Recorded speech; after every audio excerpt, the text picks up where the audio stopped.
Here's something nobody talks about in the self-help world. The moment you start healing, your bank account starts hemorrhaging.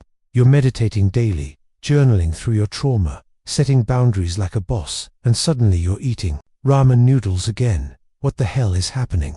You're more self-aware than you've ever been, yet you're broker than you were at 22. This isn't some cosmic joke, it's not bad luck, and it's definitely not because spiritual people are meant to be poor.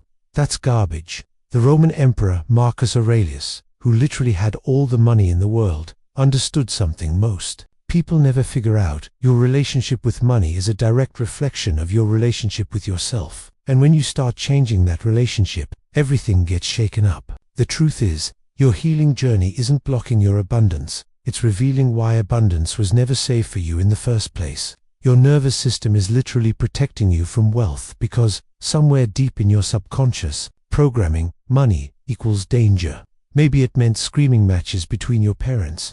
Maybe it meant losing people you loved. Maybe it meant becoming someone you swore you'd never be. So your inner guardian angel is doing what it does best, keeping you safe by keeping you broke. But here's the plot twist that changes everything. Once you understand this pattern, you hold the key to rewriting your entire financial reality. Asterisk, the hidden war in your nervous system. Asterisk, your nervous system doesn't give a damn about your vision board. While you're up there visualizing millions, there's a war happening in your body that you don't even know about. Marcus Aurelius wrote, "Very little is needed to make a happy life. It is all within yourself, in your way of thinking." But what he didn't mention is that your way of thinking is being hijacked by a nervous system that learned to survive, not thrive. Let me blow your mind with some science. Your nervous system processes 11 million bits of information every second, but your conscious mind only handles about 40. That means 99.9% of your decision-making is happening below the radar. And if that subconscious programming learned that money equals chaos, game over. You're fighting a battle you can't even see. Picture this. You're 8 years old, hiding under your bed while your parents scream about the mortgage payment. Your little nervous system is recording everything. The tone, the energy, the fear. It's creating a blueprint that says, when money is involved, bad things happen. Stay away from money. Stay safe. Fast forward 20 years. You're an adult trying to build wealth, but every time an opportunity shows up, you mysteriously self-sabotaged. You forget to follow up on that big client. You undercharge for your services. You procrastinate on launching that business. You think you're being lazy, but you're actually being protected by an 8-year-old's survival strategy. This is why affirmations alone don't work. You can chant, "I am abundant," until you're blue in the face. But if your body associates abundance with danger, you're basically trying to convince a fire alarm that smoke is safe. Your nervous system will win every single time because its job is to keep you alive, not rich. Marcus Aurelius understood this when he wrote, "How much trouble he avoids who does not look to see what his neighbor says or does." He knew that our internal reactions, not external circumstances, determine our reality.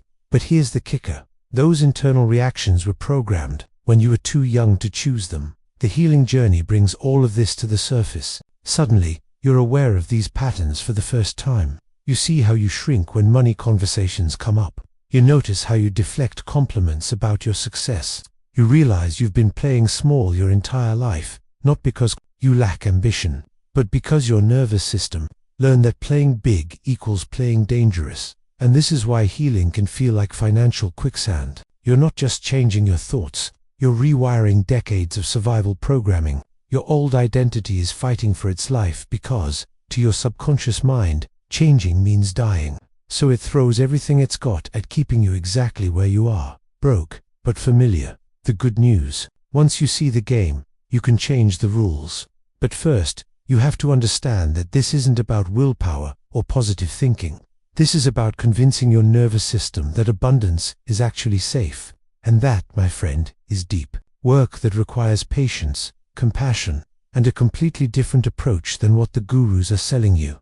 Asterisk, the inherited curse of your ancestors. Asterisk, here's something that'll mess with your head. The money blocks you're carrying might not even be yours. You think you chose to feel guilty about success. You think you decided to associate wealth with evil. Think again. You inherited that programming, like you inherited your eye color, without choice, without awareness, and without an expiration date. Marcus Aurelius, despite being the most powerful man in the Roman Empire, wrote extensively about the weight of inherited expectations and beliefs. He understood that we don't just inherit genes, we inherit psychological patterns, fears, and limitations that can span generations. Accept the things to which fate binds you, he wrote, and love the people with whom fate associates you. But what if fate bound you to poverty consciousness, through no fault of your own? Let me paint you a picture that might hit close to home. Your great-grandparents survived the Great Depression. They didn't manifest money, they hoarded it. They didn't trust abundance, they prepared for scarcity. Every meal could be their last. Every penny had to be stretched. Every luxury was a dangerous indulgence. That terror, that hypervigilance, that constant bracing for disaster, it didn't die with them. It passed down through your family line. Like a twisted heirloom dot, your grandparents inherited that fear and added their own layer. Maybe they lived through war, recession, or displacement.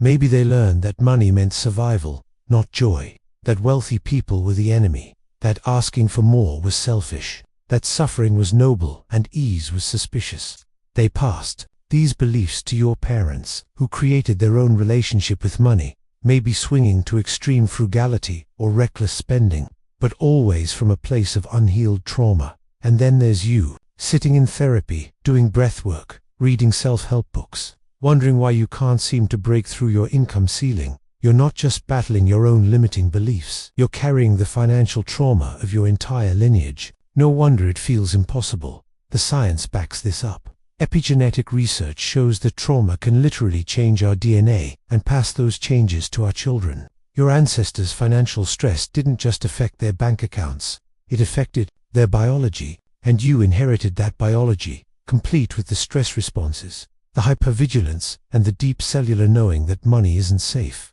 But here's where it gets even deeper. You're not just carrying individual family trauma, you're plugged into what Marcus Aurelius might have called the collective unconscious of your culture. In America, we have completely schizophrenic relationship with wealth. We worship billionaires and demonize them in the same breath.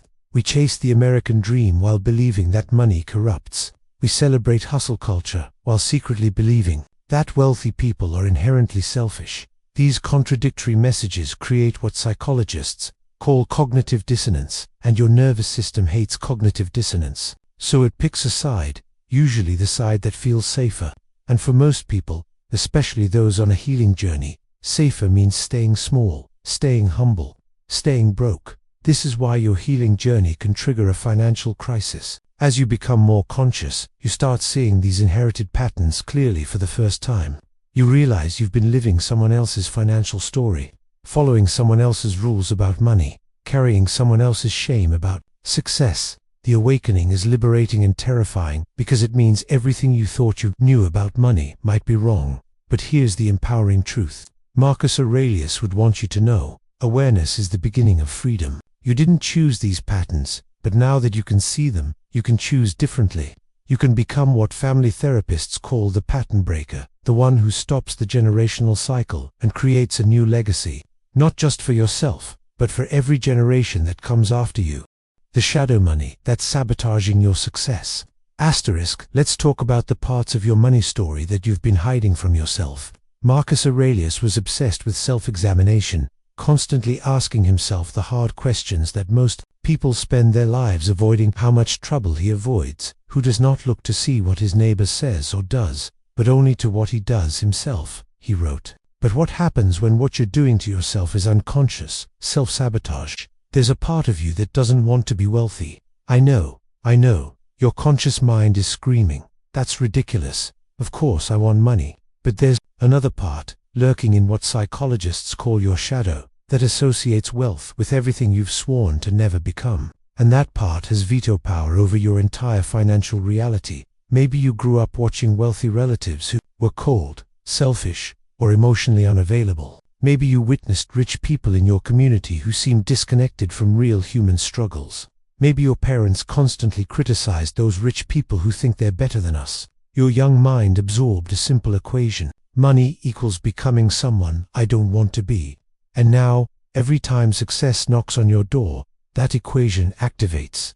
This isn't logical. This is primal. Your shadow doesn't care about your student loans or your dream house. It cares about preserving your identity, your belonging, your sense of moral superiority. And if being wealthy threatens any of those things, your shadow will sabotage every opportunity before you even know what hit you. The sabotage is usually subtle. You might forget to invoice clients. You might consistently undercharge for your services.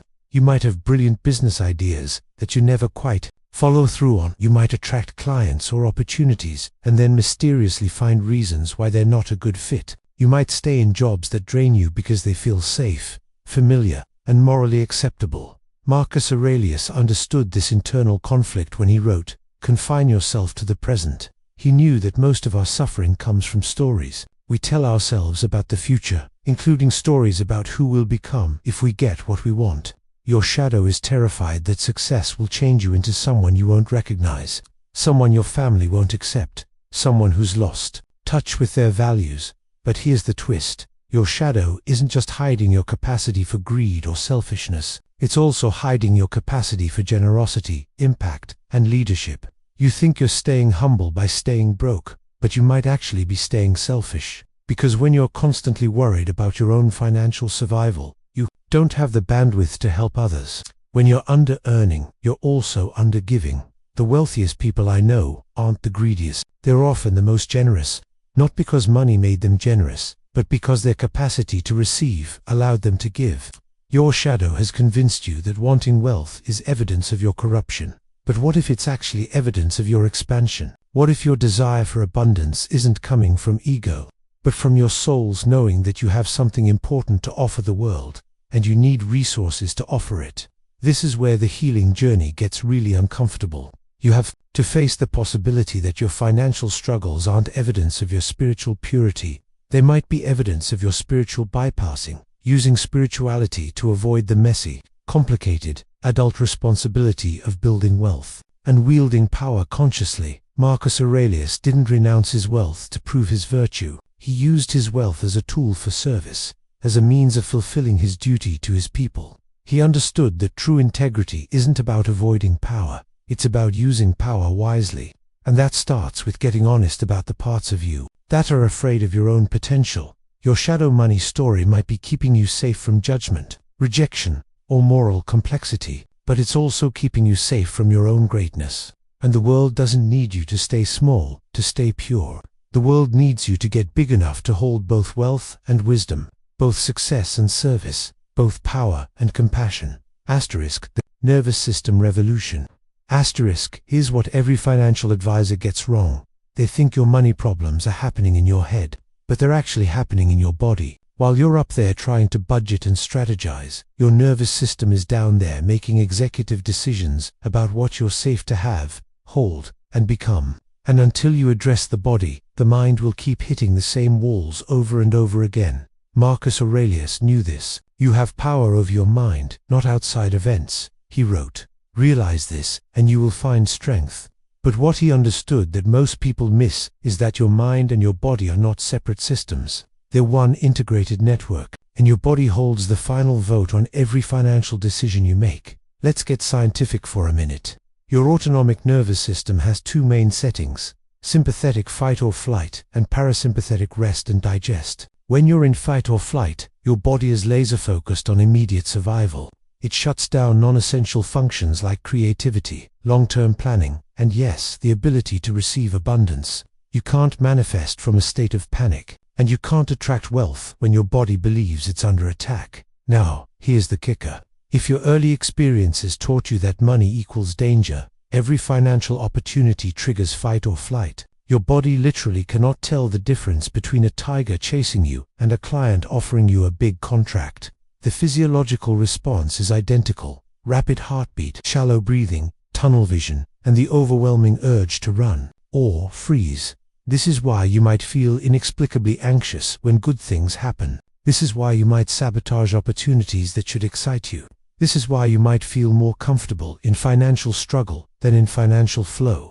Your nervous system is doing its job perfectly. It's protecting you from what it perceives as mortal danger. The healing journey amplifies all of this because healing means feeling. As you start processing old trauma, your nervous system becomes temporarily more sensitive, more reactive, more protective. It's like having surgery. You're ultimately going to be healthier. But first you have to go through a period of vulnerability and heightened sensitivity. During this phase, your body might interpret any kind of expansion, including financial expansion, as a threat to your healing process. It's trying to keep you safe in the cocoon while you transform. But that same protective mechanism can keep abundance at arm's length. But here's where Marcus Aurelius's wisdom becomes revolutionary. The best revenge is not to be like your enemy. Your nervous system's enemy is unpredictability, chaos, and overwhelm. So the best way to work with it isn't to force it or fight it, but to create such profound safety that expansion feels like the natural next step. This means treating your nervous system like a scared animal that needs gentle, consistent reassurance. It means breathing practices that signal safety to your body. It means moving slowly enough that your system can integrate each new level of success before reaching for the next. It means celebrating small wins so your body learns that good things don't automatically lead to disaster. Practical translation: instead of setting massive financial goals that trigger your system, you set gentle goals that feel expansive but not overwhelming. Instead of hustling your way to success, you ease your way there. Instead of forcing opportunities, you create conditions where opportunities feel safe to land. This isn't about lowering your standards, it's about raising your capacity. You're training your nervous system to hold bigger and bigger levels of abundance without going into survival mode. You're proving to your body, through consistent experience, that wealth and safety can coexist. Marcus Aurelius practiced this daily. Despite having unlimited power and resources, he lived with remarkable restraint and intentionality, not because he feared wealth, but because he understood that true power comes from having complete sovereignty over your internal state. He knew that the moment you can't handle what you have, you lose what you have. Your financial breakthrough isn't going to come from a better strategy or a bigger network. It's going to come from a nervous system that's so well regulated, so deeply safe, that abundance feels like coming home instead of stepping into enemy territory. The final integration: becoming safe to receive. We've reached the moment of truth. You've seen the patterns, understood the programming, and witnessed the ways your own system has been protecting you from the very thing you thought you wanted. Now comes the hardest part: actually receiving abundance without your old identity having a complete meltdown. This is where Marcus Aurelius's deepest teaching becomes your roadmap to freedom. The best revenge is not to be like your enemy, he wrote. But let me tell you what your real enemy is. It's not money, it's not success, it's not even the people who hurt you. Your real enemy is the belief that you have to choose between having money and having integrity. That you can't be wealthy and authentic. That you can't be successful and spiritual. That receiving abundance somehow makes you less pure, less conscious, less worthy of love. This belief system is what keeps empaths broke, healers struggling, and conscious people constantly choosing between their values and their bank account. But Marcus Aurelius was both emperor and philosopher, both wealthy and wise, both powerful and compassionate. He proved that integration is possible, but only when you stop making money mean something it doesn't have to mean.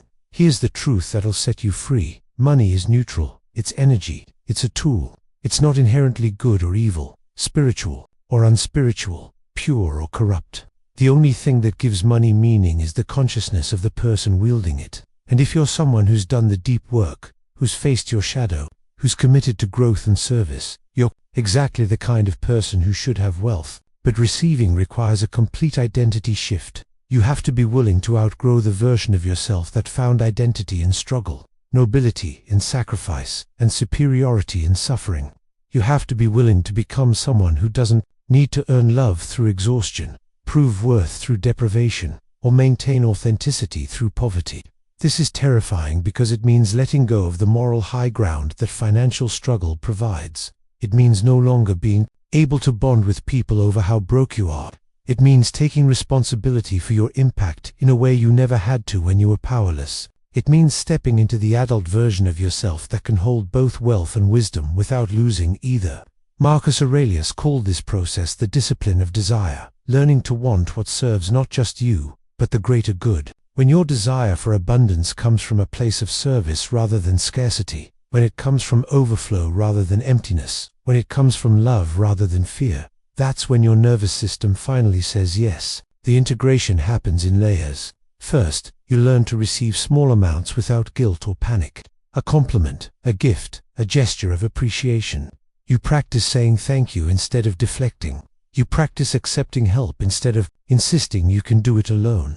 You practice taking up space instead of shrinking to make others comfortable. Then you learn to receive opportunities without sabotage. You show up for the big meetings. You ask for what you're worth. You follow through on your ideas. You treat your dreams like they matter because you finally understand that they do. Finally, you learn to receive abundance as a responsibility, not a reward. You understand that wealth in conscious hands can heal generational trauma, fund important causes, and create ripple effects of positive change that you can't even imagine yet. You stop seeing money as something that might corrupt you and start seeing it as something that might complete you. Marcus Aurelius wrote, "What we do now echoes in eternity." Your financial breakthrough isn't just about you getting comfortable or secure. It's about proving that conscious people can have wealth, that spiritual people can be successful, that healed people can handle power responsibly. You're not just changing your bank account, you're changing the collective story about what it means to be both wealthy and awake. And here's the beautiful paradox. The moment you become truly safe to receive abundance, the moment your nervous system relaxes into wealth, the moment your identity expands to include both spiritual depth and material success, that's when abundance becomes inevitable. Not because you've figured out some secret strategy, but because you've finally become the kind of person who can hold it without losing yourself. You are not here to repeat the patterns of scarcity that came before you. You are here to break them, to model a new way, to show that healing and wealth can coexist beautifully. Your ancestors dreamed of the freedom you're afraid to claim. Your future self is counting on you to receive what you've been too scared to hold. The work is done. The integration is complete. Now it's time to simply receive.